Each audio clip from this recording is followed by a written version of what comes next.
uncertainty principle. You see, uncertainty is a beautiful thing. Life जो है uncertain है और इसलिए लाइफ ब्यूटीफुल है। तो देखते हैं कुछ अनसर्टेनिटी में क्या मिलता है। देखिए, मान लिया हमारे पास एक पार्टिकल है, मैं कहूँ ये पार्टिकल है कुछ, और ये मेरे पास ए पॉइंट पर है। तो इसका मतलब है कि पार्टिकल ए पॉइंट पर है तो ए पॉइंट पर ही है, ये बी पर नहीं है, ये सी पर नहीं है, ये ए पॉइंट पर है। अगर मैं कहूँ कि इसकी बी पर पाए जाने की पॉसिबिलिटी कितनी है, दैट इज 0, सी पर 0 और ए पर कंप्लीट पॉसिबिलिटी जो है वो ए पर ही मिलेगा मेरे को। ठीक है, पार्टिकल्स के लिए चीज़ बढ़िया चल रही थी, काम कर रही थी। लेकिन जब से डी ब्रोगली ने अपना वेव का हाइपोथेसिस दिया, उन्होंने कहा एवरी पार्टिकल के साथ एक वेव एसोसिएटेड है जिसकी wavelength is lambda equal to h upon p। हमने पिछली वीडियोस में पढ़ा है। तो अब से एक प्रॉब्लम हो गई, क्योंकि हमें वेव को नहीं कह सकता कि वेव जो है वो पॉइंट ए पर है और सिर्फ पॉइंट ए पर है, वो पॉइंट बी पर नहीं है। ऐसा वेव के साथ नहीं होता। वेव तो फैली फैली होती है। मिनिमम एक कोई भी वेव होगी कम से कम अपनी एक वेवलेंथ जितनी लंबी तो कम से कम होगी, कम से कम। उससे ज़्यादा हो सकती है 2 वेवलेंथ जितनी, 3 वेवलेंथ जितनी, ऐसी तो वेव होती है। लेकिन मिनिमम एक वेवलेंथ जितनी दूरी में तो एक वेव जो है वो फैली हुई होती है। तो अगर पार्टिकल जो है वो वेव की तरह भी बिहेव करेगा तो मैं कैसे बता सकता हूँ कि मेरा पार्टिकल यहाँ पे है, यहाँ पे है, कहाँ पे है। तो उसकी पोजीशन में हमेशा एक अनसर्टेनिटी बनी रहेगी कि पार्टिकल रियली में है कहाँ पर। ये एक चीज़ है। अब हमने एक चीज़ जो है श्रोडिंगर ने कहा था, हमने पिछली वीडियो में शायद इसका डिस्कस किया हो इस बारे में, कि पार्टिकल जो है वो एक सिंगल वेव से नहीं मिलकर बना होता। क्योंकि अगर जो डी ब्रोगली वेव ले हम और सिर्फ एक सिंगल वेव ले, तो एक सिंगल वेव तो बहुत दूरी तक फैली हुई हो सकती है। मान लिया हम ऐसे कोई इक्वेशन ले y equal to A sine के एक्स। तो साइन वेव है, इसमें आप x की कुछ भी वैल्यू रख लो, उसके लिए y की कोई वैल्यू निकल के आ जाएगी। यानी कि ये वेव माइनस इन्फिनिटी से प्लस इन्फिनिटी तक फैली हुई होगी। लेकिन क्या मेरा पार्टिकल माइनस इन्फिनिटी से प्लस इन्फिनिटी तक कहीं भी हो सकता है वो ऐसे फैला हुआ होगा? नहीं हो सकता। वो क्या होगा, वो कुछ पॉइंट पर कहीं ना कहीं कुछ दायरे के अंदर मेरे को पार्टिकल मिलेगा ना। वैसे फैला फैला नहीं हो सकता कि कहीं भी पार्टिकल ढूंढ लो वहीं पर मिल जाएगा, ऐसा नहीं हो सकता। तो श्रोडिंगर ने कहा था कि जो पार्टिकल है, कोई भी पार्टिकल, वो इक्विवेलेंट है सुपरपोजिशन ऑफ वेव्स की, कि अलग अलग वेवलेंथ की वेव, सेम वेवलेंथ की जैसा भी, अगर वो सुपरपोजिशन करे, एक वेव पैकेट जो बनता है, जो हमने पिछली वीडियो में पढ़ा भी है, वेव्स एंड वेव पैकेट, तो उसके इक्विवेलेंट होता है एक पार्टिकल। ऐसा क्या होता है, जब हम वेव्स का सुपरपोजिशन करवाते हैं तो जो उसकी पोजीशन में अनसर्टेनिटी है वो कम हो जाती है। वो मान लिया पहले ऐसे ऐसे फैली फैली वेव्स थी, अब वो कुछ जगह पर जहाँ पर वो कंस्ट्रक्टिवली इंटरफेरेंस करेगी वहाँ पर पॉसिबिलिटी ज़्यादा होगी और दूसरी जगह पर बहुत कम हो जाएगी। यानी अगर हम ऐसे अलग अलग वेवलेंथ्स की वेव का सुपरपोजिशन करवाए तो उससे क्या होगा, मेरा पार्टिकल ज़्यादा लोकलाइज्ड हो जाएगा, उसकी जो पोजीशन की अनसर्टेनिटी थी वो कम होती चली जाएगी। और अगर मैं ऐसे अलग अलग वेवलेंथ्स लूँ, लैम्डा 1, लैम्डा 2, लैम्डा 3, ऐसे करता करता मैं इनफाइनाइट वेवलेंथ्स लूँ, इनफाइनाइट वेवलेंथ्स की वेव लूँ और उनका सुपरपोजिशन करवाऊँ, तो मेरे को ऐसी कंडीशन मिल सकती है। यानी कि मेरे को ऐसी कंडीशन मिल जाएगी कि पार्टिकल जो है मेरा बिल्कुल ए पर ही है, ना बी पर है, ना सी पर है, कहीं नहीं है, सिर्फ ए पर है। लेकिन ऐसी पोजीशन बनाने के लिए मेरे को इनफाइनाइट वेवलेंथ्स की अलग अलग वेव्स लेनी पड़ेगी। अब इसमें प्रॉब्लम क्या है, for every wavelength there is momentum, कि हर वेव का एक मोमेंटम होगा। अब अगर मेरे पास इनफाइनाइट वेव्स हैं जिनकी अलग अलग वेवलेंथ्स हैं, इनफाइनाइट वेवलेंथ्स है, तो उनके मोमेंटम भी मेरे पास इनफाइनाइट होंगे। मोमेंटम इसका P1, इसका P2, इसका P3, ऐसे दो तीन अलग अलग वेवलेंथ का अलग अलग मोमेंटम। अब यानी पोजीशन में तो मेरी अनसर्टेनिटी जीरो है, मेरी पोजीशन बिल्कुल ये फिक्स हो गई ए पर, लेकिन अब इसका मोमेंटम क्या है वो कैसे पता चलेगा? तो मोमेंटम की अनसर्टेनिटी मेरी कितनी हो गई? इनफिनाइट होगी, जब पोजीशन की अनसर्टेनिटी जीरो है। और अगर मैं एक सिंगल वेव लूँ जिसके पास एक सिंगल वेवलेंथ, उसके पास एक सिंगल मोमेंटम होगा, तो क्या होगा? तो मेरी मोमेंटम की अनसर्टेनिटी जीरो होगी, लेकिन पोजीशन की अनसर्टेनिटी इनफाइनाइट हो जाएगी, यानी बहुत ज़्यादा हो जाएगी। जो पार्टिकल का जो साइज है उसकी कंपेयर में बहुत ज़्यादा, या इनफाइनाइट ही बोलो, इनफाइनाइट उसकी पोजीशन में अनसर्टेनिटी हो जाएगी। तो यहाँ से मेरे पास एक चीज़ निकल के आ रही है कि जैसे ही मैं इसकी अनसर्टेनिटी ख़त्म करता हूँ पोजीशन की, तो मोमेंटम की अनसर्टेनिटी इनफाइनाइट हो जाती है। और अगर मैं, पता नहीं दिख रहा है नहीं, अगर मोमेंटम की अनसर्टेनिटी को जीरो करता हूँ ऐसे एक वेव लेके जिसकी एक सिंगल वेवलेंथ है, तो मेरी पोजीशन की अनसर्टेनिटी इनफाइनाइट हो जाती है। तो यहाँ से क्या निकल के आता है कि मैं कभी भी पोजीशन को और मोमेंटम को एक साथ नहीं बता सकता।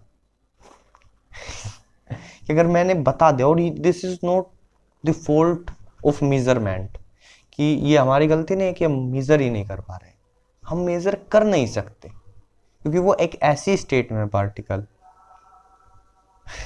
ठीक है, समझ रहे हो? देखो पार्टिकल जो है कई सारे वेव्स का सुपरपोजिशन है।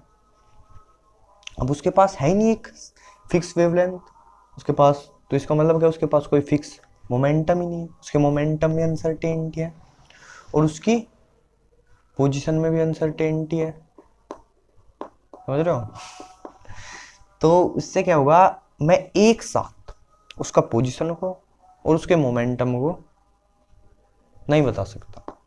अगर एक चीज की अनसर्टेनिटी को मैं खत्म करूंगा, दूसरे में अनसर्टेनिटी इनफाइनाइट हो जाएगी, कम करूंगा तो ज्यादा हो जाएगी। एक चीज देखो, अभी मैंने क्या बताया, चीज कही थी कि जो कोई भी वेव है वो कम से कम अपनी एक वेवलेंथ जितनी लंबी तो फैली हुई होती है, यानी हमेशा जो पोजीशन की अनसर्टेनिटी है वो इक्वल होगी और ज़्यादा होगी उसकी वेवलेंथ से। एक सिंगल वेव की बात हो रही है, ओके।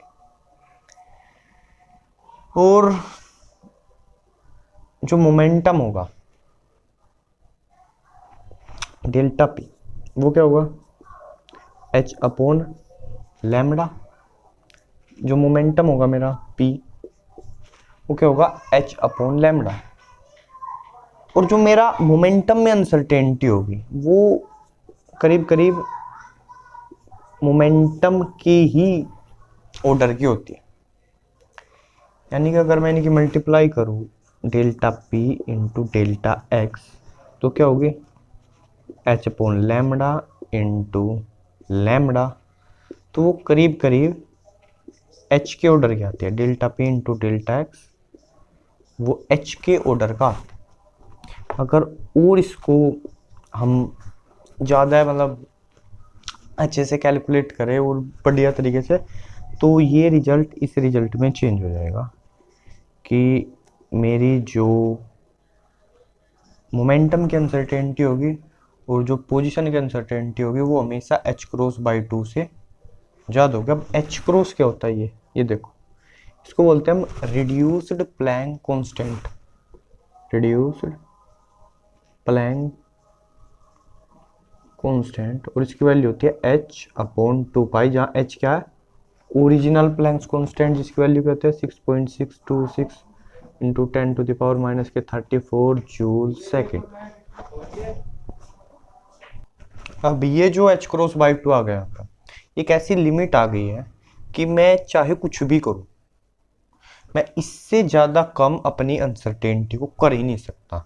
मेरी जो मोमेंटम में अनसर्टेनिटी होगी और जो मेरी पोजीशन में अनसर्टेनिटी होगी वो इससे तो ज़्यादा ही होगी या इसके इक्वल हो सकती है।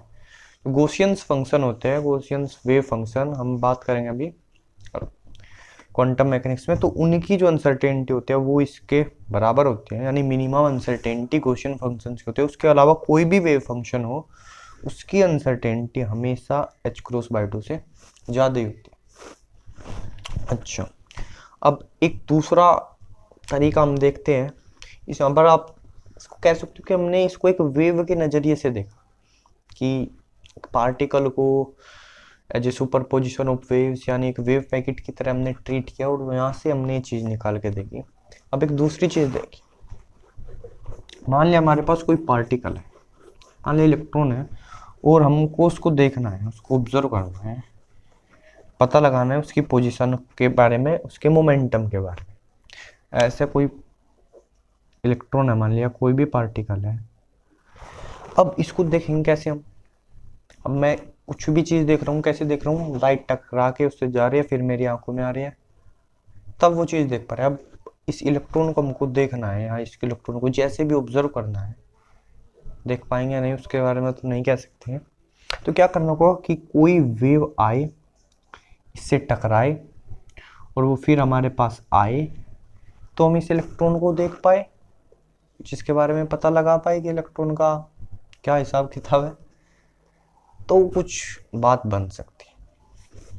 अब मान लिया ये इलेक्ट्रॉन है ऐसे, और ये इस साइड में जा रहा है, इसके पास कोई मोमेंटम है, इसका पी मोमेंटम से इस ओर जा रहा है।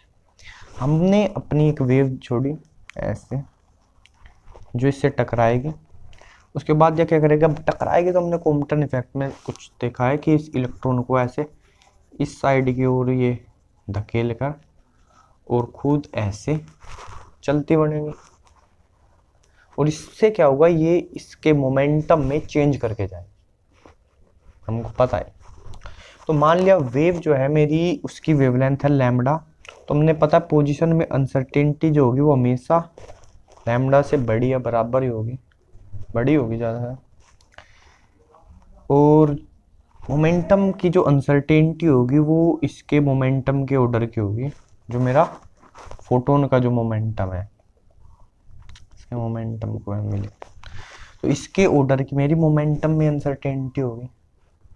अब अगर मेरे को पोजीशन की अनसर्टेनिटी कम करनी है तो मैं क्या करूँ, वेवलेंथ, कम वेवलेंथ वाली वेव का यूज करूँ, जैसे एक्स रेज, गामा रेज।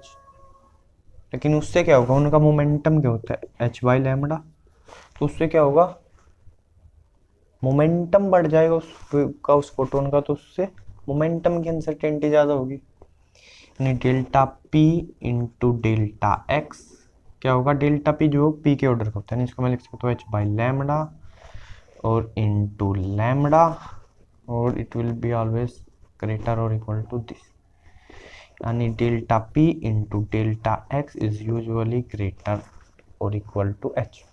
और फिर वही बात, अगर मैं इसको ज़्यादा सोफिस्टिकली ट्रीट करूँगा तो it will change this into h×2। तो ये मेरा अनसर्टेनिटी प्रिंसिपल है, कैसे भी करो आप इस चीज़ को नहीं तोड़ सकते। यानी अगर आपने पोजीशन की अनसर्टेनिटी को कम करने की कोशिश करी तो उससे मोमेंटम की अनसर्टेनिटी बढ़ जाएगी। मान लिया आपने एक्स रेज यूज़ करा, गामा रेज यूज़ करा, तो उससे क्या होगा, इनकी वेवलेंथ बहुत छोटी छोटी है, ऐसी नहीं है, मतलब कंपेयर टू अदर्स इनकी वेवलेंथ छोटी छोटी है, ऐसे इनका मोमेंटम ज़्यादा है, तो मोमेंटम में अनसर्टेनिटी ज़्यादा है। उसके अलावा अगर मुझे मोमेंटम की अनसर्टेनिटी कम करनी है तो मैं माइक्रोवेव, रेडियो वेव, मतलब बड़ी वेवलेंथ वाली वेव का यूज करना पड़ेगा, जिसकी क्या हो गई, जिसकी मोमेंटम कम होगा, और मोमेंटम कम होगा तो वेवलेंथ ज़्यादा, तो उससे पोजीशन की अनसर्टेनिटी बढ़ेगी। तो अब कुछ भी कर लो, आप अनसर्टेनिटी को इससे ज़्यादा कम नहीं कर सकते। अभी एक और केस देखते हैं, एक और चीज देखें।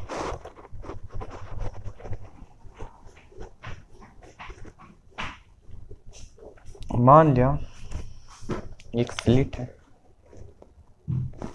डी इसकी लेंथ, और यहाँ से हमें इलेक्ट्रॉन गुजारने, ये मान लिया हमारा फिलामेंट है, जिससे हम क्या करेंगे, अपने इसको वोल्टेज लगा के जैसे भी करेंगे, इससे क्या होगा, इलेक्ट्रॉन निकलेंगे मेरे। अब हम इन इलेक्ट्रॉन में ऐसा कर सकते हैं यहाँ पर वोल्टेज वगैरह लगा के कि जो मेरा मोमेंटम हो वो इस डायरेक्शन में ही हो, यानी जो मेरा, इसको अगर मैं एक्स डायरेक्शन बोल लूँ और इसको वाई डायरेक्शन बोल लूँ, तो जो मेरा मोमेंटम है इलेक्ट्रॉन का वाई डायरेक्शन में वो नियरली अबाउट 0। तो उससे क्या होगी, मोमेंटम की जो अनसर्टेनिटी होगी वो भी करीब करीब 0 ही होगी। लेकिन अब ये इलेक्ट्रॉन यहाँ पर है कितने दायरे में उसका कुछ नहीं पता, यानी इसकी पोजीशन की अनसर्टेनिटी बहुत, इसके साइज के हिसाब से देखे तो इनफाइनाइट, मोमेंटम की अनसर्टेनिटी उसमें कुछ नहीं है, 0 है, लेकिन पोजीशन की अनसर्टेनिटी बहुत ज़्यादा। अब जब ये इलेक्ट्रॉन यहाँ से होकर के गुजरेगा तो क्या हुआ, एक ऐसे सीधा पार्टिकल की तरह नहीं गुजरेगा, बल्कि क्या होगा, इसका डिफ्रैक्शन होगा। कुछ जगहों पर इलेक्ट्रॉन पहुंचेंगे, फिर नहीं पहुंचेंगे, फिर पहुंचेंगे, ऐसे क्या होगा, डिफ्रैक्शन पैटर्न हमें नजर आएगा। मान लिया ये ऐसे ऐसे इलेक्ट्रॉन पहुंच रहे हैं, ये एंगल इसको थीटा मान, तो अगर देखो आप स्क्रीन पे तो कुछ ऐसा दिखाई देगा। मान लिया स्क्रीन है तो एक ऐसे बीच में बहुत ज़्यादा इलेक्ट्रॉन होंगे, फिर नहीं होंगे, फिर होंगे, फिर ऐसे ऐसे, यहाँ पर बीच में बहुत ज़्यादा। तो अगर हम इनको ना भी देखें, इतनी चीज़ को देखें, तो इतनी लेवल में अब क्या हो गया, मेरा इस डायरेक्शन में भी मोमेंटम में अनसर्टेनिटी आ गई। अब ये क्या है, 0 नहीं है। और अगर मैं क्या करूँ, यहाँ पर पोजीशन की अनसर्टेनिटी क्या है, डी के बराबर। यहाँ से इलेक्ट्रॉन कहाँ जा रहा है, इतने एरिया में, हमको नहीं पता, यानी पोजीशन की अनसर्टेनिटी क्या है मेरी, डी है। और मोमेंटम की, अगर ये मान लिया इसका मोमेंटम वाई है, तो ऐसे अब ये ऐसे जा रहा है थीटा के एंगल से, तो इस डायरेक्शन में तो इस डायरेक्शन में इसका कंपोनेंट पी कोस थीटा होगा, और इस डायरेक्शन में पी साइन थीटा। यानी जो वाई डायरेक्शन में मोमेंटम की अनसर्टेनिटी होगी वो किस ऑर्डर की होगी, इसके मोमेंटम की अनसर्टेनिटी यानी पी साइन थीटा के ऑर्डर की होगी। अब ऑप्टिक्स में इंटरफेरेंस में हमारे पास एक रिजल्ट है, वो क्या है कि sine theta is equal to 1/2 lambda by D. अब इसका क्वांटम मैकेनिक्स से कोई लेना देना नहीं है, ऑप्टिक्स का रिजल्ट है हमारे पास। इसको अगर मैं यहाँ पे यूज करूँ तो क्या, एक चीज़ हम देख रहे हैं कि अगर मैं अपने डी को कम करता हूँ, अगर डी को मैंने कम किया, उससे क्या होगा, मेरी पोजीशन की अनसर्टेनिटी कम हो जाएगी। लेकिन उससे क्या होगा, ये थीटा जो है वो बड़ा होगा, साइन थीटा बड़ा होगा, यानी ये थीटा की वैल्यू बड़ी हो जाएगी। जैसे जैसे मैं इसको कम करूंगा, ये थीटा की वैल्यू बढ़ जाएगी, यानी जो मोमेंटम की अनसर्टेनिटी है वो बढ़ेगी। यानी अगर ऐसे है, डी ऐसे है और थीटा अगर ऐसे आ रहा है, तो अगर जब डी ऐसे हो जाएगा तो थीटा ज़्यादा आएगा, डी की वैल्यू कम करने से थीटा की वैल्यू बढ़ जाएगी। और अगर मैं दोनों की अनसर्टेनिटी देखूँ, डेल्टा पी वाई मोमेंटम की अनसर्टेनिटी इंटू डेल्टा एक्स, तो क्या होगी, D into P sine theta. यानी और एक चीज़ और, अबे क्या करते हैं, कुछ नहीं करा, हाँ, डी इंटू ये और डेल्टा पी वाई, पी और साइन थीटा की जगह क्या लिखते हैं, 1.22 लैम्डा बाई डी। तो डी से डी कैंसिल हो जाएगा, और पी को क्या लिख सकता हूँ मैं, ये होगा h बाई लैम्डा इलेक्ट्रॉन के लिए उसका मोमेंटम, और लैम्डा से लैम्डा कैंसिल होगा, तो delta P Y into delta X, ये स्टिल ये क्या होगा, h के ऑर्डर का ही होगा। तो हम कुछ भी करें, अगर मैं डी को कम करता हूँ, उसकी पोजीशन को मैं डिटेक्ट करने की पूरी कोशिश करूँगा, तो उसके मोमेंटम की अनसर्टेनिटी बढ़ जाएगी। ठीक है, तो हम कुछ भी करें हम अनसर्टेनिटी प्रिंसिपल को ब्रेक नहीं कर सकते। तो यहाँ से हम निष्कर्ष निकालते हैं, कंक्लूजन, कि it is impossible to tell exactly the position and momentum of a particle simultaneously, यानी एक ही समय पे किसी पार्टिकल की पोजीशन और मोमेंटम दोनों को एक साथ बताना पॉसिबल नहीं है। उसके अलावा किसी पार्टिकल की एनर्जी की स्टेट को और उस एनर्जी स्टेट में वो कितनी टाइम तक रहा, इन दोनों को भी हम एक साथ नहीं बता सकते। इट विल बी ग्रेटर और equal to h cross by 2, delta p into delta x will be h cross by 2, और एंगुलर मोमेंटम उसको डेल्टा लिख देते हो, और एंगुलर पोजीशन, जैसे मोमेंटम और पोजीशन, एंगुलर मोमेंटम और एंगुलर पोजीशन, इनको भी एक साथ नहीं बताया जा सकता।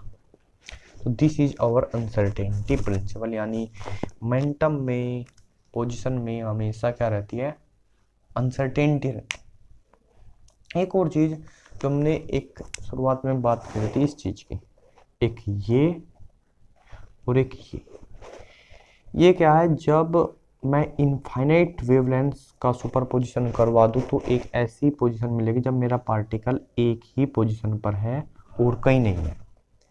तो इसको बोलता हूं मैं प्योर स्टेट ऑफ पोजीशन, यानी पोजीशन का प्योर स्टेट, यानी मैंने बिल्कुल एग्जैक्टली पता कर लिया कि पार्टिकल की पोजीशन क्या है।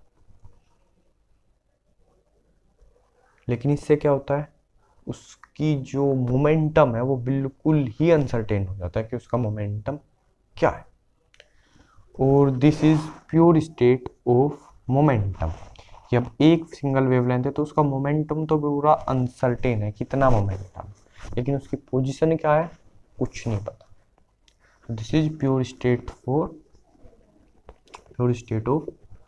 Momentum and this is called mixed state. ये बहुत ही ज्यादा मिक्स्ड स्टेट है, किसके लिए, मोमेंटम के लिए, क्योंकि मोमेंटम की कुछ भी वैल्यू हो सकती है, और ये बहुत ही ज्यादा मिक्स्ड स्टेट है पोजीशन के लिए। तो आज के वीडियो में इतना ही रखते हैं। आई होप कि आपको कुछ समझ आया हो अनसर्टेनिटी प्रिंसिपल के बारे में। आगे फिर हम चर्चा करते रहेंगे। धन्यवाद।